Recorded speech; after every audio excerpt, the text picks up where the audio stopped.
नमस्कार साथियों, एक बार फिर से स्वागत है आपका नींव से छत तक के सीरीज डे नंबर 8 में।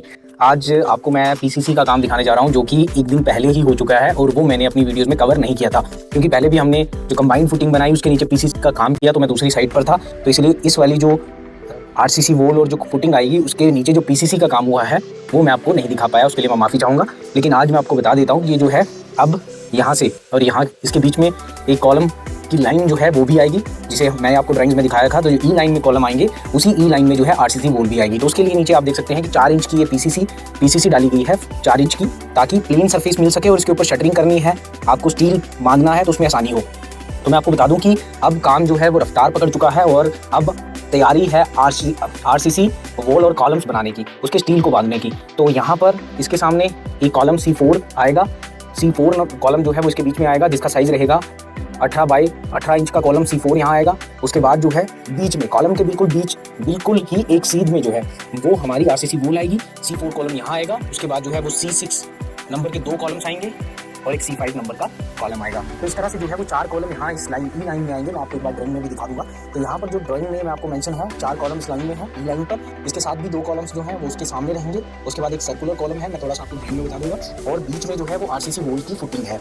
तो पूरा का पूरा जो है वो आगे तक आरसीसी वॉल है, ताकि पूरी की पूरी आरसीसी वॉल है, ताकि हम इस मिट्टी को रिटेन कर सकें और अंदर जो आपको दीवार मिले वो बिल्कुल समतल दीवार मिले, एक मजबूत दीवार मिले, जिसमें जो है वो सीलन जैसी समस्या इन फ्यूचर ना आए। तो इसलिए आरसीसी वॉल यहाँ पर दी गई है। साथ ही साथ आरसीसी वॉल का काम लोड को भी रजिस्ट करना होता है, तो लोड को भी ये रजिस्ट करेगी और उस लोड को ट्रांसफर करेगी फुटिंग में। साथ साथ जो है वो आपकी मिट्टी को भी, जो आपके हिली एरिया में प्लॉट रहते हैं कुछ इस तरह से, ये जो मिट्टी है आप देख सकते हैं, इस मिट्टी को भी रिटेन करेगी, इसके लोड को भी काउंटर करेगी और आपके घर को सीलन से बचाएगी। तो इसीलिए आरसीसी वॉल है। नॉर्मल पीसीसी वॉल लगाते तो उसके बीच में वी होल देने होते, जिसकी वजह से पानी आपके अंदर बेसमेंट में पहुंच जाता। तो इस वजह से यहाँ पर आरसीसी वॉल दी गई है और हाइट भी ज्यादा है, लगभग 15 से 16 फीट हाइट है। तो इसीलिए जो है यहाँ पर आरसीसी वॉल रेकमेंड की गई है। इस तरह से आप देख सकते हैं। अब ये एफ लाइन यहाँ पर है, इसके बाद ई लाइन है यहाँ पर आएगी इस तरह से। फिर इसके ऊपर आगे के जो सर्कुलर कॉलम है उनको बनाने के बाद इसमें स्लैब आएगा और उसके बाद ऊपर के फ्लोर का काम शुरू होगा। फिर नीचे बेसमेंट और ग्राउंड फ्लोर, अभी बेसमेंट का स्लैब आएगा, ग्राउंड फ्लोर की फ्लोरिंग आएगी, सोलिंग और बियरिंग करके उसकी फ्लोरिंग आएगी,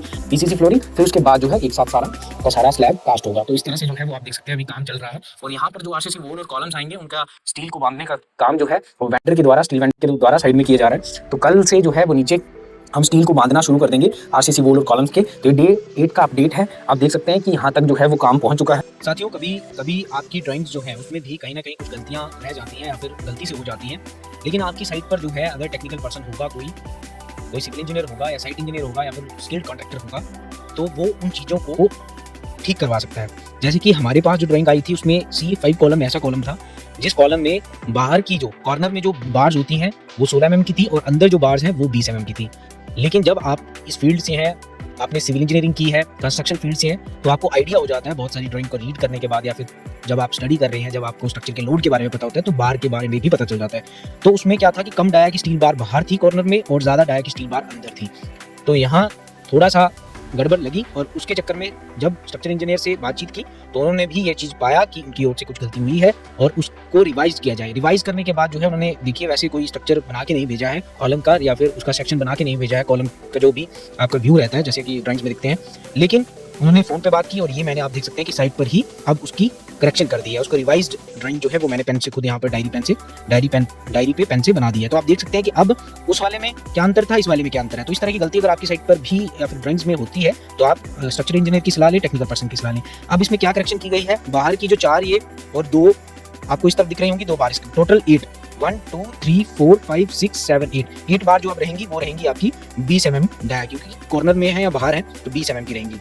उसके बाद क्योंकि ये सारा का सारा स्टील डिपेंड करता है लोड के ऊपर, जितना लोड आपके कॉलम के ऊपर आएगा उस हिसाब से जो है उसमें स्टील दिया जाएगा, उसका साइज उसके ऊपर डिपेंड करेगा और उसमें उतने ही नंबर टाइज डाली जाएंगी लोड के हिसाब से, जितनी जरूरत है, जितनी उस लोड को रजिस्ट करने के लिए जरूरत है। तो इसमें आप देख सकते हैं कि ये 1 नंबर से लेकर 8 नंबर तक जो बार्स रहेंगी वो रहेंगी 20 mm डाया की, और 9 से 9 10 11 12 ये जो 4 बार्स हैं 9 से 12 नंबर तक की बार जो है वो रहेंगी अब 16 mm की। तो ये बातचीत हो चुकी है स्ट्रक्चर इंजीनियर से और इसको रिवाइज कर दिया गया है, इसमें करेक्शन की गई है। और 6 लेग्ड 3 टाइज, जिसे हम आम बोलचाल में रिंग्स कहते हैं, उसे टेक्निकल टर्म में हम टाइज कहते हैं। तो 6 लेग्ड 2 लेग्ड होगी, एक रिंग अगर डर रही है, एक टाई है तो 2 लेग्ड, 2 है तो 4 लेग्ड, 4 लेग्ड और 3 है तो 6 लेग्ड टाइज है, मतलब कि 3 टाइज है इसमें। तो इस तरह से भी लिखा हुआ होता है कई बार 6 लेग्ड टाइज या फिर 6 लेग्ड रिंग्स। तो इस तरह से अगर ड्राइंग में है तो उसका मतलब यह है कि उसमें 3 जो है वो आपके टाइज हैं कॉलम में। उसके बाद उसकी spacing centre to centre 7 inch है, लेकिन कहाँ पे है, मिड स्पैन पे, जहाँ पे L/4 जो जंक्शन पॉइंट है वहाँ से L/4 डिस्टेंस छोड़ के जो स्पैन रहता है जंक्शन पॉइंट से, चाहे वो ऊपर बीम जो ऊपर वाला स्लैब का बीम है और जो प्लिंथ बीम है उनके जंक्शन पॉइंट कहते हैं। तो जंक्शन पॉइंट से L/4 डिस्टेंस के बाद जो बीच का मिड स्पैन रहेगा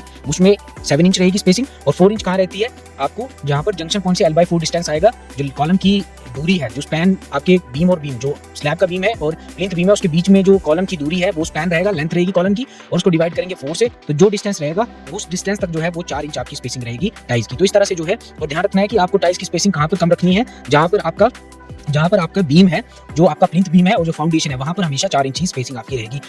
इससे कम भी हो सकती है, वो आपकी स्ट्रक्चरल ड्राइंग में जो है वो मेंशन होगी। तो मैक्सिमम आपको 4 इंच रखनी है, इससे ज़्यादा ना रखें। तो अगर इन चीज़ों का ध्यान रखेंगे तो आपका घर मजबूत और सुरक्षित बनेगा। तो साथियों, अभी मैं जो आपको बता रहा था वहाँ पे कि ई लाइन, ये देख सकते हैं कि ई लाइन है, ये ई लाइन को अगर आप ध्यान से देखेंगे यहाँ तक, ये वाली ई लाइन, तो ई लाइन में क्या है, जो यहाँ से मैंने कुछ इस तरह से आपको दिखाया था साइड को, तो C4 कॉलम है, उसके बीच में फिर पूरी की पूरी RCC वॉल है आगे तक, और आगे C4 कॉलम है, फिर C6 कॉलम है, फिर से C6 कॉलम है। तो इन 4 कॉलम के बीच में जो है वो ई लाइन आप देखेंगे तो ई लाइन के बीच में RCC वॉल है, यहाँ पर लिखा भी है, मेंशन भी है, देख सकते हैं RCC वॉल। तो इस RCC वॉल को अब हम बनाने जा रहे हैं।